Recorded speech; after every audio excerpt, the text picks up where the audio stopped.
Okay, here's the second half of the Exam 2 review from fall 2017. Alright, in this problem we're asked to write node voltage equation simply at node V1. We're going to go ahead and do V2 as well. But looking at node V1, okay, here's the node, so that's V1, the plus terminal of V1 with respect to the reference, okay? And so what we want to do is use KCL and look at all the currents coming out of the node. Okay? Alright, so immediately when we get started we run into something we have to take care of. I run into a resistor right away when I'm trying to slide this V1 dot. Here's V1. Okay, on the other side of the dot, I don't know what that is because there's another resistor here. So if I'm trying to slide the bottom dot up, I run into a resistor and I can't move it. So I need to replace the part in green with an equivalent circuit. Okay, so let me make that red. All right, with an equivalent circuit, the order of the resistors and the voltage source doesn't matter. Okay, so we can rearrange that and find an equivalent resistance. And that would be 6 and 2, which is 8 ohms. And so here's V1, and here is the reference. So it's as if, you know, I'm replacing that part of the circuit with this equivalent circuit. Okay, so that it's replaced. Okay, and so I can look at the current coming this way, and that would be, here's V1, so this dot slides, that's V1, and here's 0 volts, that slides over to here to 0 volts. Okay, on the other side of the voltage source, the 0 becomes 40. Okay, so I can start writing that equation. That would be V1 minus 40 divided by 8. Okay, so that's the hardest part of this one. The next current coming down, we put that in purple. This current coming down would be V1 minus 0, that's the reference, divided by 2. The next current coming up, we'll put that in pink.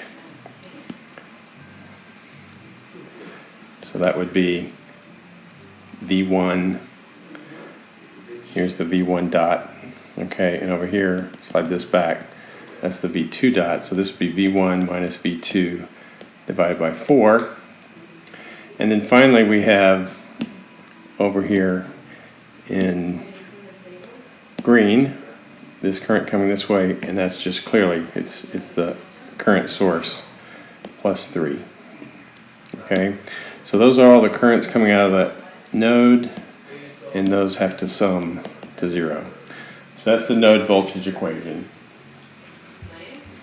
Okay, let's go ahead and do node V2. Okay, so in node V2, we can look at this current coming up. All right, so keeping that in green. This node is V2, we slide that over, there's V2. This is V1, so this would be V2 minus V1 divided by 4. Okay, and then in orange, we could get this current coming down. That would be V2 divided by 1. V2 minus 0, right? This is 0 volts. Divided by 1. Okay, and then this current, change the color, this purple current, that's going in the opposite direction as the 3 amp source. That's an ideal current source, so that would just be minus 3 to show the change of direction. And then finally, looking at the last leg, okay, we have this current here running through 2 resistances. All right, so if I'm trying to slide the dot, you know, I get this 0 dot, and I have to stop here. So there's 2 resistances here, so I can combine those in series. And so what I would get is V2 divided by 7, V2 minus 0 divided by 7 is equal to that current. Okay, so here's the V1 node. I'll move this over here, and this section here is the V2 node. All right, so I expect you to be able to write node equations. This gives you two equations, two unknowns. You could solve for V1 and V2 from there. Okay. All right, here's another kind of problem that you might see on an exam.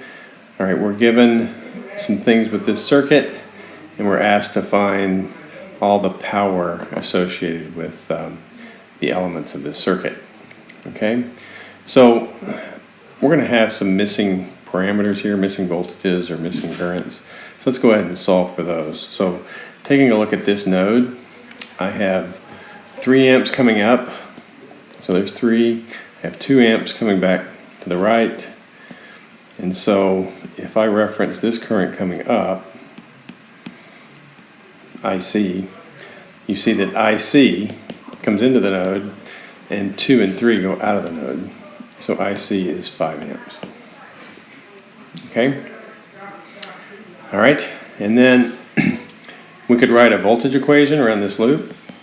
There's a rise of 30 is equal to a drop of the voltage across element C.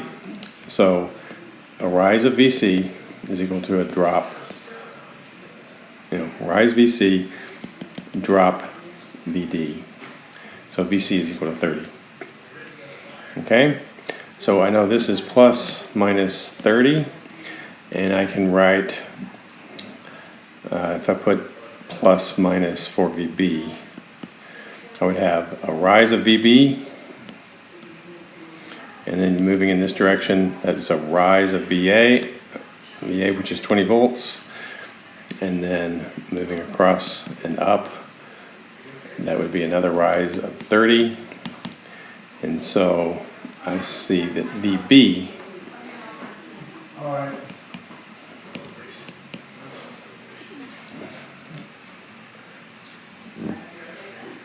I'm sorry, I got that wrong. Let me start over. Okay, we're riding around this loop.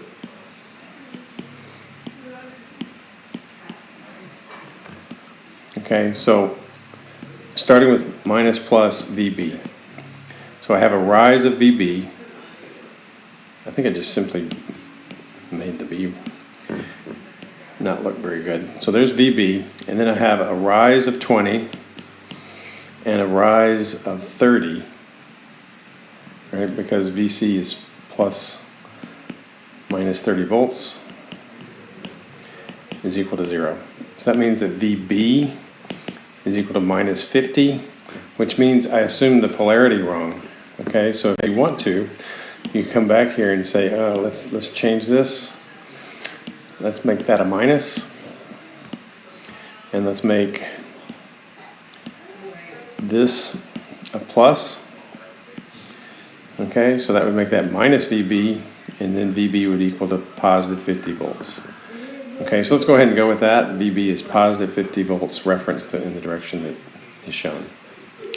Okay, at this point we have all the element currents and all the element voltages. So it's a matter of just finding out the total power. All right, so starting with A, all right, we have 3 amps coming in this direction. That's in the direction of a voltage rise. So power for element A is 3 times 20, which is 60 watts. And this is the active sign convention. The current moves in the direction of a rise, so that would be supplied. Okay? All right, so there's part A. All right, let's go to B. All right, so remember with B, let's use some different colors here. This is minus, this is plus, this is VB. Okay, so we have current moving in the direction of a drop. Okay, so it goes from here to here, that's a drop. VB is 50. And the current is 3, so this would be 150 watts. And since it's the passive sign convention, moving in a drop, this is used. Okay? Now for part C. For part C, we know that the current moving up here is 5 amps. Let's change colors again.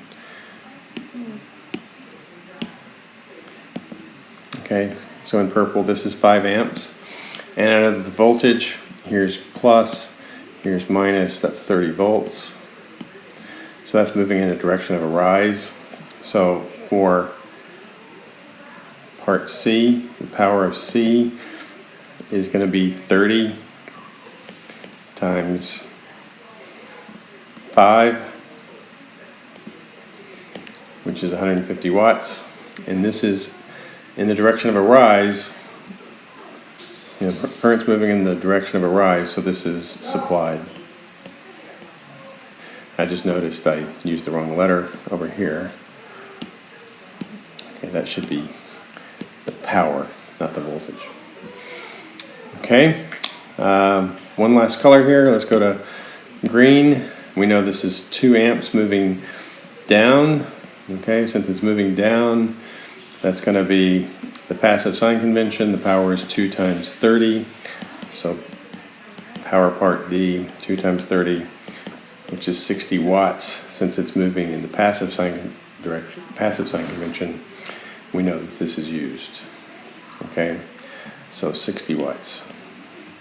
All right, so as a check of our work, we should notice that the sum of the power used should be the sum of the power supplied. This is conservation of energy.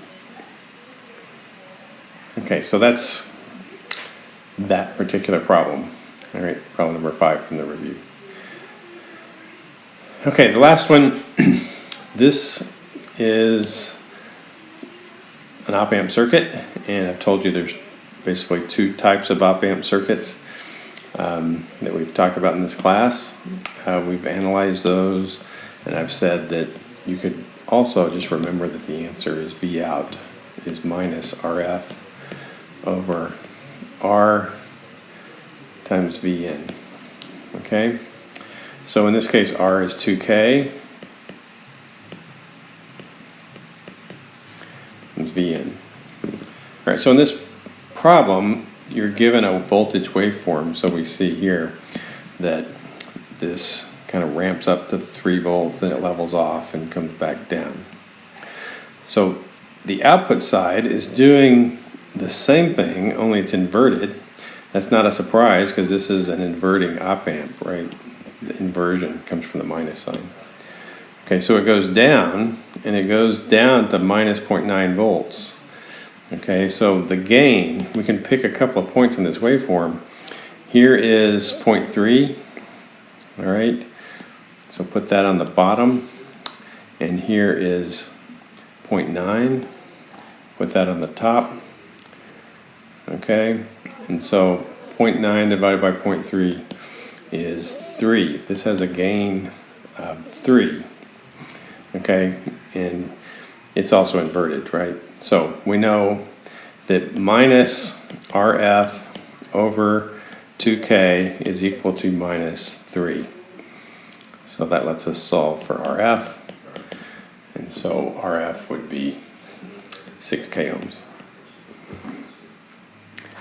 Okay, so that's the solution to the 6th problem from the review.